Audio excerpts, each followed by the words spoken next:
gas baako a aku Ghana for adi Ghana for nya pa na momobia anka ho asem okuro we mu ye frɛ no carbon monoxide na wade a wonim fa carbon monoxide bi anya no kore totwene na menkyerɛ wade ye bo Kum Francis like video na menkyerɛ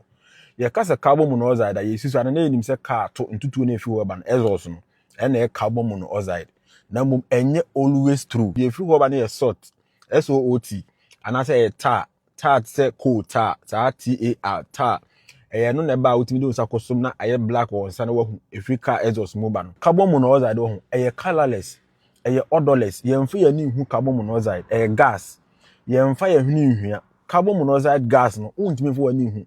enti de obehu an se ekun de obehu an so wa ye disease de obehu an se de nipa no ko hospital ye hu a de ekun nipa no edi sha ba yefo kuro we mu Ghana ntie mi yi hydrocarbon compound se fuel e ba be hye ewo carbon ewo hydrogen ye de ade na ba be hye no ye de oxygen nti ye de oxygen no ko hye na ye nya complete combustion. In other words it mission complete or say outcome no ma carbon dioxide any energy and be a water. What must say carbon dioxide nature say CO2 one molecule of carbon and 2 molecule of oxygen and no nye deadly ma ni pedua because no kwa na ye home free ye hwene mu pie nipa ye home out carbon dioxide na ye home in oxygen na nnua fa sa carbon dioxide de ye aduane nti anu ye safe sa na nyame aye no situation bi betima si na combustion nye complete. In other words burn na nwie na ya produce carbon monoxide instead of CO2 no CO oxygen ba ko amba enti incomplete combustion sa gas na me say oye deadly na kwan ya otimi ku nipa nie ade ba ko ehie nipa dua ye oxygen sa oxygen anko nipa dua kwa mu mmiliti wa bi adwene sha ase ewu adwene sha ase nya problem brain cells ne sha ase ewu carbon monoxide owura mu a ade a wo ye ne say owodo e de ma ade e fe no hemoglobin wa wonnim hemoglobin no ye fa red blood cell na omoja no nipa kura ogina mu a ono de ne nsa koso oxygen de nante de koma wo cell no ono ye fa ne hemoglobin hem and globulin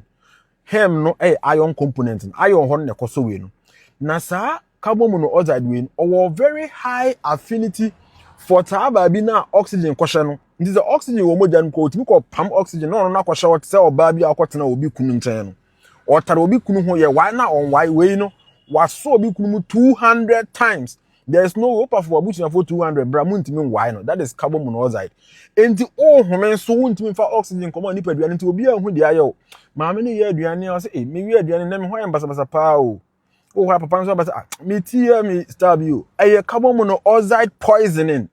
me pato aha no ye used to 21 here enku but air deprive your body of oxygen for a very long time the brain cells will start dying gradually anything that you bit ma bo bi ne nim ne farabai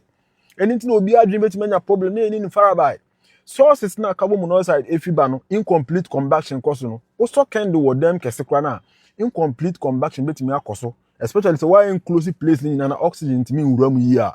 me pato mo amoso mosquito kwa no watoto opunum onu aduane wo kitchen watoto mpuma krampo ndam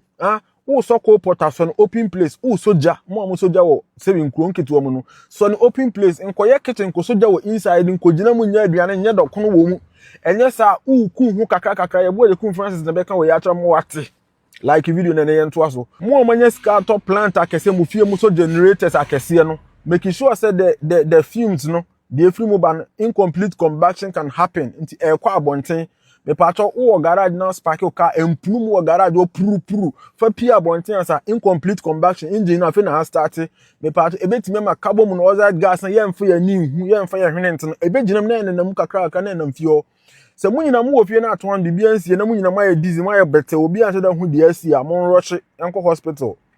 abuotire omusifi omo di detector ebo me yehu carbon monoxide gas ye di detector ba kro we menya so bibia etisa ho nti wa na obetimi abo ho ban maka kiro so hu ye bo de Kum Francis page na wo follow a what save you life I save you obi a be sha man akọ recommend ya man na be follow no ono so ne life because at the end of the day kro we mu no information na fom sa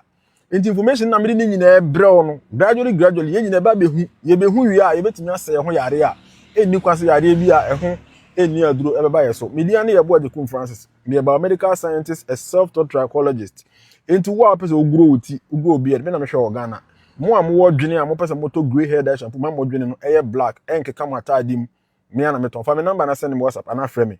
na ba jibi nyankopon wo chira normal. God bless you.